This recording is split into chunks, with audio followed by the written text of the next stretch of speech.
Olá, seja bem-vindo ao podcast AFIA Endocrino Papers. Aqui lhe mostramos como se manter atualizado em endocrinologia, mesmo que você tenha pouco tempo para estudar. Eu sou Ícaro Sampaio. Eu sou Luciano Albuquerque. E o tema hoje é dúvidas comuns na rotina do endocrinologista.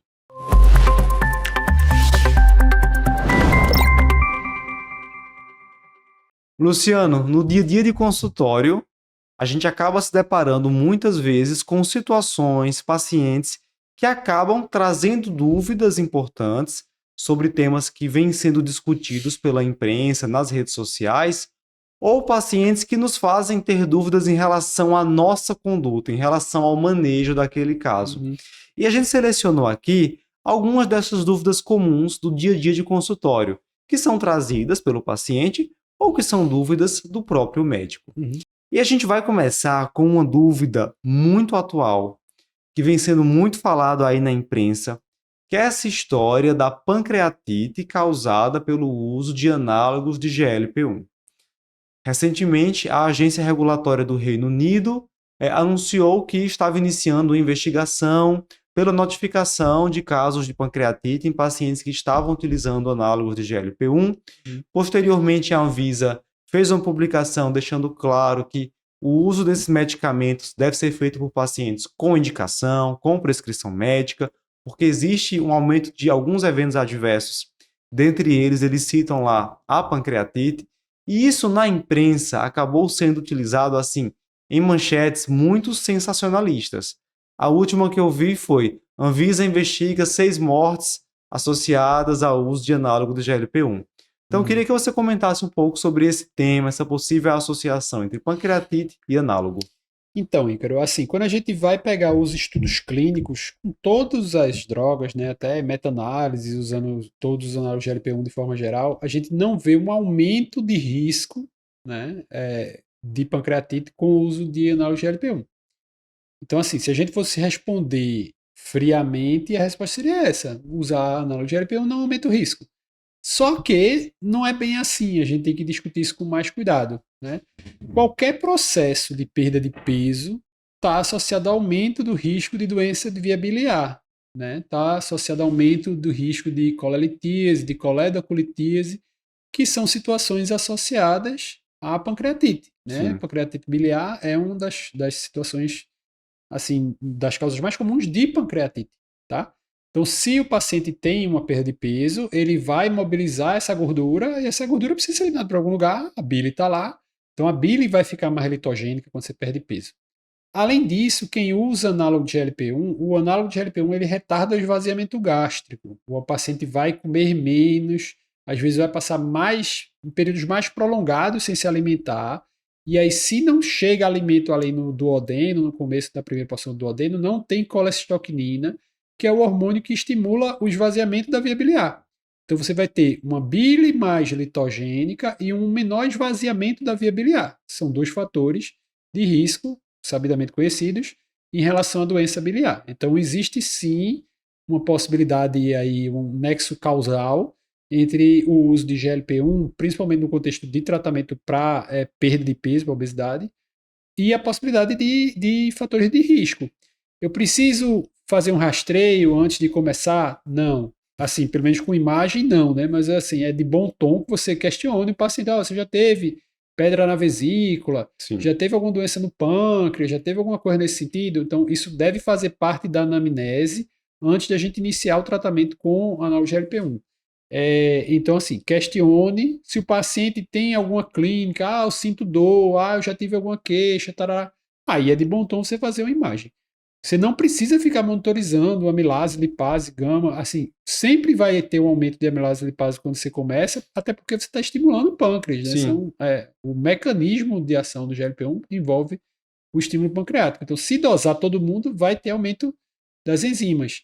É um ponto ali de crítica também em relação aos estudos, porque os estudos, como é um efeito adverso, ele acaba estabelecendo critérios diagnósticos um pouquinho mais específicos e menos sensíveis, né? Ele pede que você tenha que ter ou dos 3 critérios, você tem que ter 2, né? Seria uma clínica compatível, uma situação de imagem né? Ou a alteração laboratorial. Então você precisa ter 2 dos 3.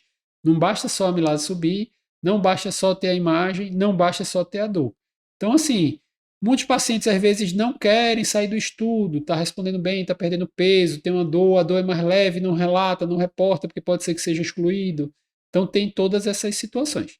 Se o paciente já teve doença biliar, é contraindicado ele usar GLP-1? Não. Ele pode usar, desde que ele não esteja com doença e atividade, tá lá cheio de cálculo, não sei o que, você vai, né, resolver. Opera, tira essa Isso, vesícula, resolve né? a vida do paciente para depois fazer.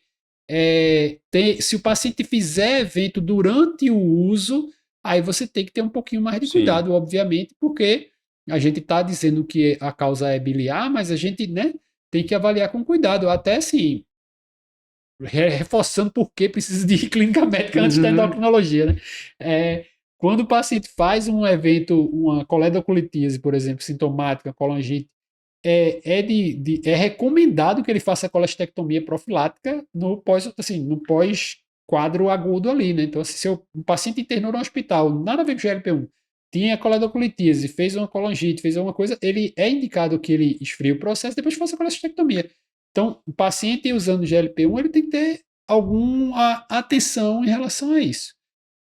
É ruim porque, assim, existem casos graves, existem casos, assim, que você não tem tempo, pancreatite pode ser uma complicação grave, né? Então, existe caso, não existe tempo hábil suficiente para você reconhecer a sintomatologia, implementar o tratamento adequado e, consequentemente, conseguir tirar o paciente do quadro. Tem caso de pancreatite que leva a óbito muito rapidamente, né? Então, assim, às vezes pode acontecer de ter um desfecho aí fatídico, mas que não é uma associação direta com o uso, tá? Então, assim, não é de jeito nenhum a consequência, né, a obesidade, todas as consequências relacionadas à obesidade são muito mais danosas para o paciente do que esse risco de pancreatite, que é um risco muito, muito, muito baixo, né? E que estatisticamente não se mostra significativo nos estudos clínicos. Mas aí cabe esse cuidado, né? Sim, sim. E lembrar também que o paciente que está usando o análogo do GLP-1, ele pode ter uma pancreatite De por uma outra, outra isso. causa, por uma hipertrigliceridemia, por uma libação É. alcoólica. Mas uma coisa que eu queria chamar a atenção também, até, Ícaro, assim, a gente viu em alguns estudos, tá certo que às vezes a gente vê que a divulgação dos estudos ela é meio filtrada, né? Tem uma subanálise dos estudos 4-zepatida, do SURMOUNT, onde eles viram que os respondedores rápidos tinham uma incidência bem maior de doença biliar, chegava a quase 5, 6% dos pacientes, do que chamava respondedor rápido, que o paciente perdia muito peso nos primeiros 3 meses de tratamento, chegava ali a perder 15% nos primeiros 3 meses. Então, é um ponto que a gente, na prática, pode até ter uma atenção maior. Sim. Aquele paciente que começou a usar a medicação e que tem uma resposta muito rápida, começa a perder peso muito rapidamente, não que seja uma contraindicação, mas é um paciente que tem que ter um cuidado maior para essa questão da via biliar, né? O pessoal não fala tanto sobre os efeitos negativos, como fala dos positivos, né? Mas acho que cabe ali para a gente ter uma atenção a mais. E a importância do uso desse medicamento realmente com o acompanhamento de um profissional Isso. especialista que esteja atento a todos esses pontos que você trouxe. E que saiba manejar, Então não né? é só simplesmente Exato. como prescrever, como fazer uso do medicamento. Uma outra dúvida muito comum em consultório, e assim, que envolve também a tirzepatida, mas também a semaglutida, é sobre o uso em mulheres que estão amamentando. Então, pacientes que vêm para consulta com a gente por sobrepeso ou obesidade, mas ainda estão amamentando e desejam iniciar alguma terapia farmacológica. Uhum. E aí eu te faço a pergunta: com base nas evidências atuais, eu posso prescrever tirzepatida ou semaglutida para uma mulher com sobrepeso ou obesidade que amamenta? Não, né? Assim, a gente não pode prescrever quase nada para uma mulher amamentando, né? Assim, essa é a dificuldade muito grande. A gente tem dado na literatura, inclusive teve uma publicação recente usando com a semaglutida, mostrando que a concentração no leite materno seria muito, muito, muito baixa. Existe, uma passagem existe, mas a concentração seria muito baixa. E a absorção do análogo GLP-1 por via oral é muito baixa, né? Então, assim, a gente tem análogo GLP-1 de via oral, mas todos eles dependem de alguma modificação estrutural, de alguma outra substância que está ali junto para poder facilitar a absorção. Você precisa botar, inclusive, doses mais altas. É só raciocinar o exemplo da semaglutida oral, né? A dose da semaglutida oral é 3, 7, 14 miligramas. A dose da subcutânea é 2,4 dose máxima. Então, Uhum. assim, Você vê a diferença de dose para poder conseguir absorver, e mesmo com um mecanismo específico para aquilo. Então, a concentração do leite materno vai ser muito baixa, a absorção pelo trato digestivo do bebê vai ser muito baixa, mas não, obviamente que não tem estudo, tá? Esse estudo particularmente que mostrou que essa concentração era baixa da semaglutida no leite materno, foi exposição única. Se pegaram algumas mães que já não estavam mais amamentando ali na parada da amamentação, aí fazia uma dose, tirava o leite, dosava no leite, então assim, coisa, veja como é um estudo bem, né, Sim, mecanístico, não foi dado para o bebê e ver se tinha concentração, mudava alguma coisa no bebê, nada disso, ninguém vai fazer estudo com o bebê, né, sim. já acabou ali esse tipo de experiência, né, então, assim, pela questão de não ter informação adequada na prática, a gente não usa na amamentação. Cabe a dica, a amamentação por si só é um momento, né, de perda de peso bem pronunciada. Geralmente a mãe está naquele processo, se ela está bem ali, bem acolhida, ela vai se alimentar de uma forma mais cuidadosa possível, porque está com o bebê. Quantas e quantas mães não evitam, param de comer alguns alimentos que ela gosta tanto, porque pode dar cólica no bebê, porque isso, porque aquilo. Então tem Uhum. todo aquele cuidado. Então é ter ali uma saúde geral, né, um acolhimento bom da família, que ela vai conseguir ter uma perda de peso bem, bem interessante com a amamentação, e aí você pode programar um tratamento para esse período imediatamente pós a amamentação, para ela não ter reganho, né? Ela vai conseguir perder uma quantidade de peso boa, mas aí existe aquele reganho de peso quando ela para de amamentar, que aquela demanda metabólica diminui e ela acaba reganhando peso. Mas a amamentação por si já é um período interessante. Só para aproveitar, né, tem aquela recomendação em relação aos contraceptivos, né, que a zebatida tem uma recomendação formal, que é tarda mais a absorção, então deve-se evitar o contraceptivo oral. A semaglutida não tem símbolo, mas pessoalmente eu não recomendo, aí vira opinião especialista, né, diz que não tem interferência, mas também, né, que garante. E a gente deve também planejar a gravidez, né, planejar esse momento, para que você realmente faça o tratamento. Ele falou tanto de reganho de peso, né? Então, assim, você faça o tratamento do peso, o paciente esteja no momento de estabilidade de peso, para você ali estimular que a gestação seja naquele momento, para evitar que tenha ganho de peso no início da gestação e tenha efeitos bem, bem danosos. Perfeito, Luciano. Muito bem respondido. Vamos para mais uma. Essa aqui eu escuto todo mês, assim, mais ou menos. Quando prescrevo estatina ou quando o paciente volta após uma prescrição de estatina, sempre um pouco preocupado sobre a relação entre uso de estatina e risco de diabetes. A pergunta é sempre assim: doutor, algum colega ou então um médico de uma outra especialidade comentou que esse medicamento, que essa estatina, pode aumentar o risco de eu desenvolver diabetes no futuro. Qual é a relação de fato entre estatina e risco de diabetes? Esse tópico foi mais uma vez discutido na nova diretriz sobre lípides da Sociedade Brasileira de Cardiologia, publicado em 2025. Existem sim dados de estudo que mostram que o uso das estatinas está associado a um aumento da resistência insulínica, um pequeno aumento da hemoglobina glicada e algum aumento de risco de desenvolvimento futuro de diabetes, principalmente em pessoas que já apresentam outros fatores de risco. Então, Uhum. pacientes mais velhos, pacientes com síndrome metabólica, pessoas com obesidade. No entanto, quando a gente pensa no efeito real disso, há um dado, inclusive, na diretriz bem interessante. Para que surja um novo caso de diabetes associado ao uso das estatinas, seria necessário tratar cerca de 255 pessoas por um período de pelo menos 4 anos com estatina para que esse caso de diabetes Isso. aparecesse. E esse risco ele é maior com o uso de estatinas mais potentes e em doses mais elevadas. Só que quando a gente olha para esse risco baixo e quando a gente olha para o benefício da estatina em pacientes de risco cardiovascular alto ou muito alto para redução de eventos e redução de mortalidade, não há dúvida de que o benefício supera e muito o risco. Exato. E aí, de novo, trazendo aquilo que a gente falou agora um pouco sobre análogo, a gente precisa entender a indicação de fato daquele medicamento. Então, se a Uhum. estatina está sendo bem indicada, prescrita para uma pessoa de alto risco cardiovascular ou de muito alto risco, não há o que pensar sobre não prescrever por um possível risco de diabetes, até porque esse risco de diabetes, repito, é baixo. Agora, o que é que você vai fazer? Que inclusive a diretriz da ADA aborda esse tema. Se é um paciente que já tem, de repente, um pré-diabetes, tem fatores de risco para diabetes, vai fazer uma estatina de alta potência ou numa dose maior, monitorar mais de perto esse pré-diabetes, avaliar se é um paciente que tem indicação de alguma intervenção voltada para evitar a progressão do pré-diabetes para diabetes. Mas deixar de prescrever a estatina por essa razão, não. É aquela velha coisa de qual a consequência, né? Senão, se você ficar diabético, o diabético não vai ter problema porque a glicose está 130 ao invés de estar 90, né? Ele vai ter problema por se expor a uma hiperglicemia de longo prazo e a principal causa de morte no paciente diabético é doença cardiovascular. Então, assim, é meio lógico que se eu tenho uma droga que nos estudos clínicos, mesmo aumentando a incidência de diabetes, ele diminui o risco de evento cardiovascular, não faz sentido eu querer não usar a medicação.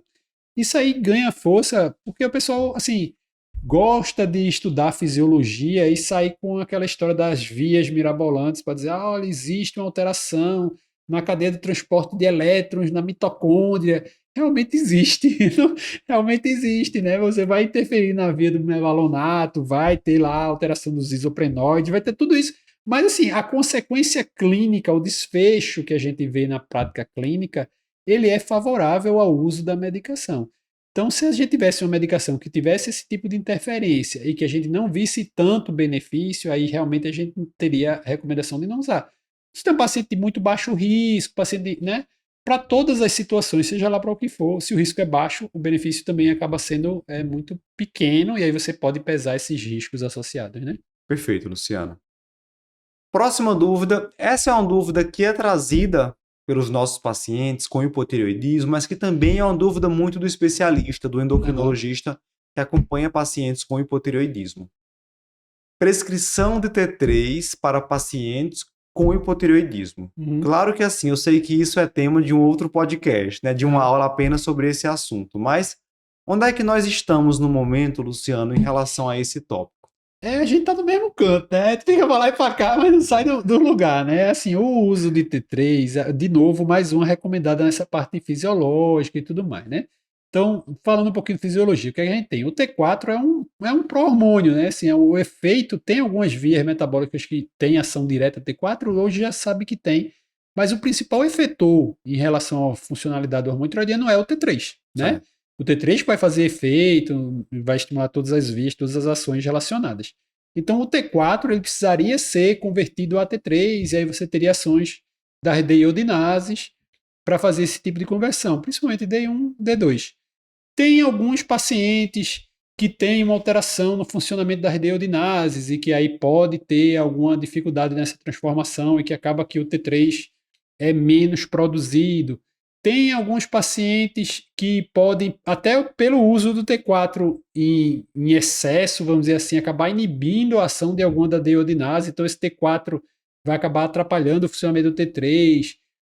Mas tem alguns pacientes que vão ficar sintomáticos usando só T4, que assim não consegue, mesmo com as taxas estando tudo dentro do normal, T4, T3, TSH, ele funcionalmente não fica tão bem, né? A gente vê muito isso paciente que faz tiroidectomia, paciente que Uhum. faz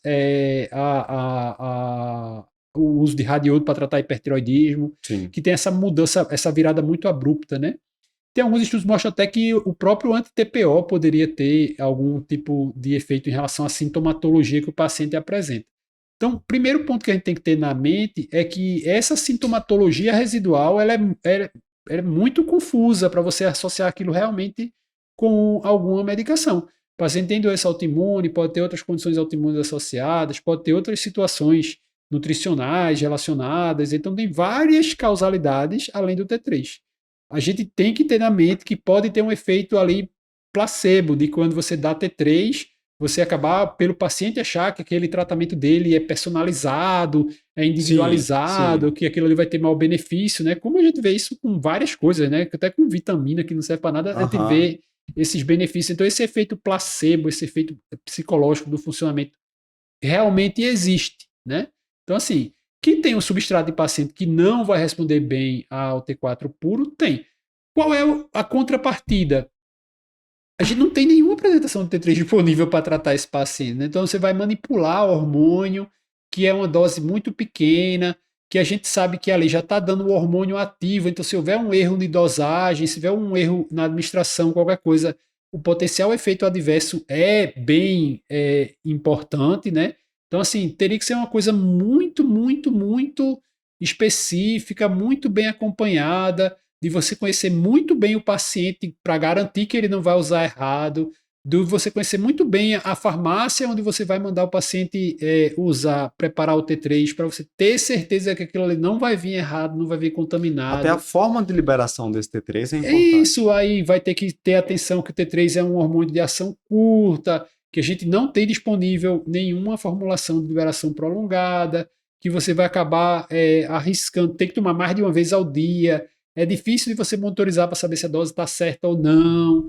Então, dentro dessa mesma discussão que a gente já teve antes dos riscos contra benefícios, aí fica muito, Sim. muito mais inclinado para você dizer que o risco talvez não justifique a prescrição, né? Então, assim, vai ser aquela discussão eterna, vai ter mesmo um monte de gente aí dizendo que não, que tem que passar T3 de todo jeito, vai ter pacientes dizendo que só ficou bom com T3.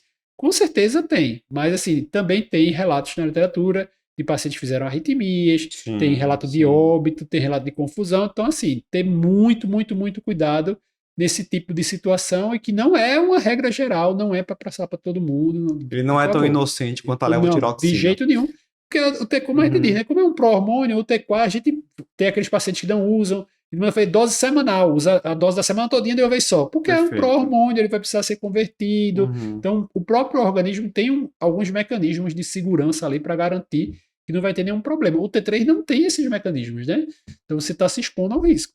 A recomendação da Sociedade Brasileira de Endocrinologia em 2022, foi o último consenso sobre o tema, era que nesses pacientes com sintomas residuais que estão utilizando levotiroxina TSH na meta, sejam investigados diagnósticos diferenciais. Isso. Mas não recomenda a associação de T3 ao tratamento. Outra dúvida muito frequente, e essa é muito comum porque é o tipo de paciente muito frequente no ambulatório do endocrinologista. É o homem com obesidade que apresenta aquela MOSH, né? Que apresenta o hipogonadismo secundário associado à obesidade, que é a síndrome MOSH. Existe indicação de testosterona para tratar o hipogonadismo associado à obesidade? Ou melhor, eu posso prescrever testosterona para esse paciente? De forma sucinta, aqui a gente tem um hipogonadismo causado diretamente pela obesidade. A gente tem no tecido adiposo uma conversão de testosterona estradiol pela aromatase que vai então levar essa maior produção de estradiol que por sua vez acaba desligando o eixo hipotálamo-hipófise gonadal. Isso de maneira muito breve em relação à fisiopatologia. Então é uma apresentação como hipogonadismo secundário. A gente tem testosterona baixa com LH-FSH normais ou baixos. O tratamento principal para esse paciente, evidentemente, é a perda de peso. E a gente tem gráficos bem interessantes mostrando que quanto maior a perda de peso desse paciente, números maiores, percentuais maiores de perda de peso com cirurgia bariátrica, maior também é a elevação da testosterona. Claro que a gente vai precisar, para tratar essa síndrome, de uma perda de peso significativa e sustentada, que o paciente mantenha a longo prazo. E para isso pode sim ser necessário utilizar a terapia farmacológica para a obesidade. A gente teve recentemente dados bem interessantes publicados com a tirzepatida no tratamento do hipogonadismo associado à obesidade. Mas há pacientes que vêm para a gente já muito sintomáticos em relação ao hipogonadismo.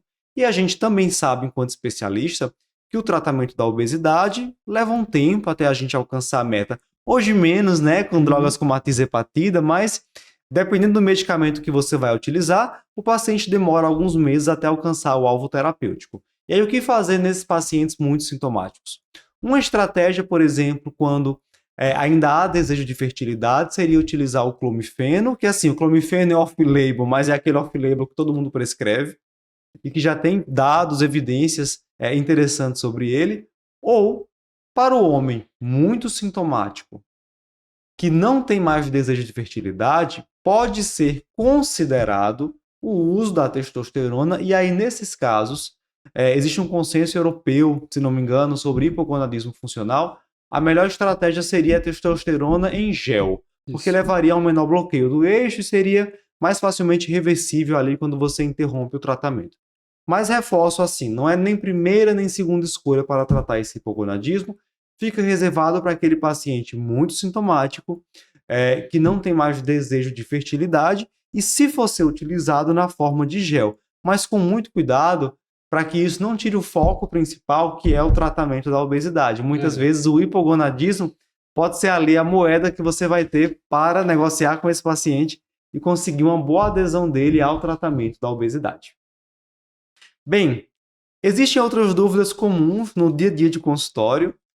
Uma delas é sobre utilizar o CGM em mulheres com diabetes gestacional. A gente tem novidades sobre isso, inclusive um novo ponto de corte sugerido de tempo no alvo quando a gente usa o CGM no diabetes gestacional. Uma outra dúvida muito frequente é sobre a história de terapia antirreabsortiva em pacientes que vão fazer procedimentos dentários. Se você quiser conferir a discussão desses dois pontos, acesse a nossa plataforma do curso de atualização em endocrinologia do AFIA Endocrino Papers. Eu te espero lá.